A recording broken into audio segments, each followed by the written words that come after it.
L'exercice était assez simple, une crevasse matérialisée au sol par deux lignes qui divergent.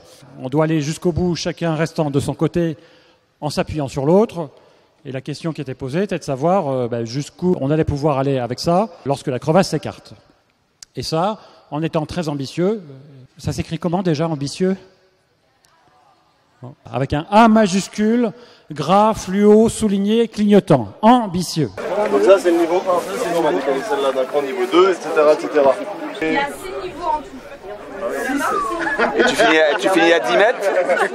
Vous, par binôme, vous allez être ambitieux et vous allez mettre le chiffre que vous croyez pouvoir atteindre. Le niveau 5 On essaie.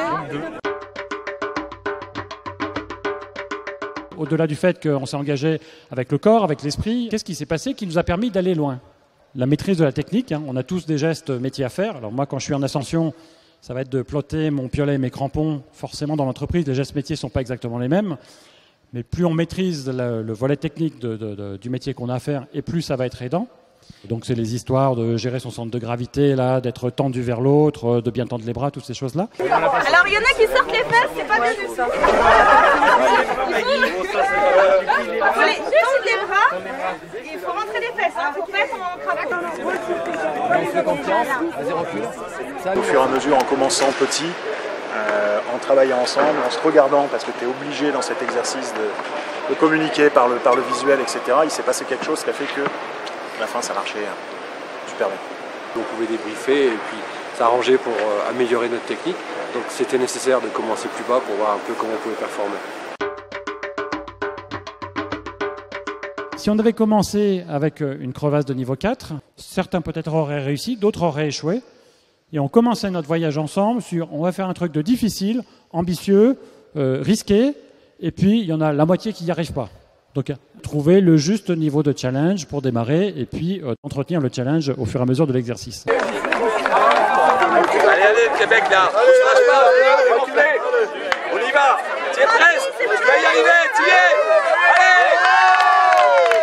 On a emmagasiné les succès personnels, emmagasiné les succès partagés, collectifs, et tout ça nous a porté et nous a amené à un moment à dépasser des croyances limitantes. Jusque-là, j'ai réussi, et j'ai réussi, et j'ai réussi, et d'autres ont réussi, et on continue à réussir. Est-ce que ça ne serait pas possible de dépasser ce seuil-là ? Est-ce que tous ensemble, dans l'ambiance qu'on a, on n'a pas envie de tenter l'expérience et d'aller voir ?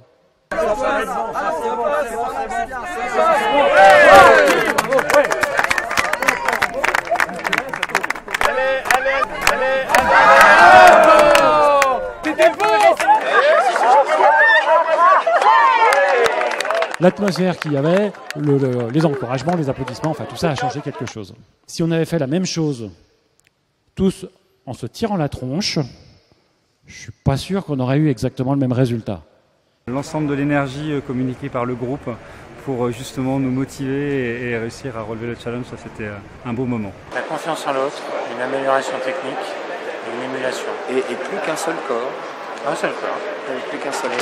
Et même un seul corps avec l'équipe. Parce que le but c'était de... Ah ouais, on était encouragés. Dans la coordination, il y a plusieurs éléments. Il y a la communication. On vous a entendu dire « attends, vas-y, stop, non, là je suis pas bien ». Tous ces éléments de communication ont permis qu'on ait notre synchronisation et la coordination nécessaire. Mais tu vois, en étant la force, on se détend petit. Pousse-moi. Je te pousse, vas-y. On recule un peu. Doucement. C'est pas seulement la communication, mais c'est aussi le rythme optimal. En montagne, le rythme optimal, c'est plutôt le rythme du plus lent dans la cordée. Et si on essaye d'aller plus vite, ce qui se passe, c'est qu'à un moment, le plus lent va être physiquement épuisé, éventuellement psychologiquement épuisé, et d'un coup, c'est tout le collectif qui avance plus. Mais on est tellement en interdépendance les uns et les autres dans ce qu'on fait que, évidemment, chaque fois que quelqu'un performe dans le groupe ou dans l'équipe, l'ensemble de l'équipe va performer plus.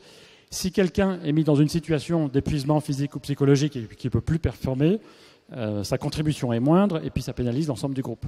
On a un peu peur au début de se faire confiance. Et la confiance vient petit à petit avec les conseils des autres qui sont déjà passés, qui ont réussi une étape de la crevasse. Et là, on y arrive de mieux en mieux. C'est intéressant parce qu'on a un groupe qui vient de ne pas encore réussir. Donc là, on a plusieurs options. Hein. De toute façon, ils sont nuls. On les jette dans les crevasses, ça sert à ça. Ou alors, on met le collectif au service de notre réussite collective. Et dans ce cas-là, c'est intéressant d'échanger. Qu'est-ce qu'on a comme bonne pratique? Qu'est-ce qui nous aide à réussir l'exercice? Je suis pas assez penché? On refait.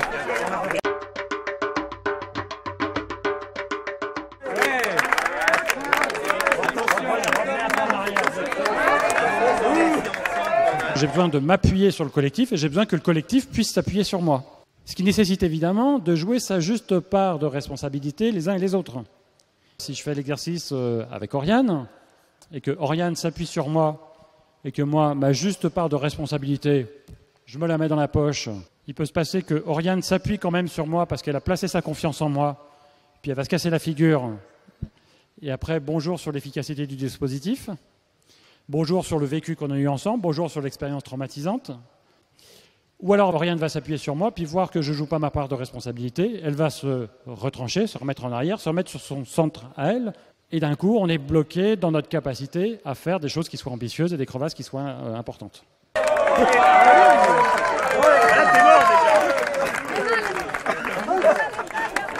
Juste 200 mètres. La bonne technique, c'est celle qui convient au binôme. Et c'est pas forcément la même chose pour tout le monde. Il y a vraiment une question d'équilibre en fait. C'est que c'est bien d'avoir confiance en soi, mais c'est bien d'avoir confiance en l'autre. Et c'est ça qui va permettre d'équilibrer les deux personnes et de faire en sorte qu'elles arrivent à traverser la crevasse. J'ai pu mesurer qu'il fallait de la technique, il fallait de la solidarité, il fallait un petit peu réfléchir, il fallait se reposer, il fallait être peut-être en forme physique, il fallait peut-être partager les pressions. Les uns apportant dans le binôme, en tout cas l'un apportant peut-être une capacité plus grande que l'autre, il fallait jauger tout ça. Imaginons qu'on fasse l'exercice, on a un binôme de compétition, hein, une demoiselle qui sort de l'école CM2, 25 kilos toute mouillée, et en binôme avec un sumo. On met la pression à 50-50. Nos amis bretons vont vous dire qu'on vient d'inventer la recette des crêpes. La vraie juste pression, c'est probablement plus la pression optimale que chacune des parties peut supporter.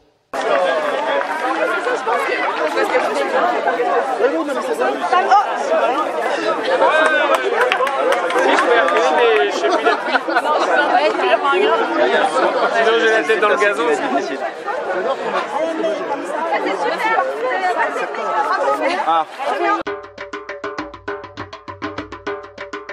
Quand on parle de la confiance, c'est pas tellement, c'est pas tant que ça la confiance, c'est pas seulement la confiance, ce sont les confiances.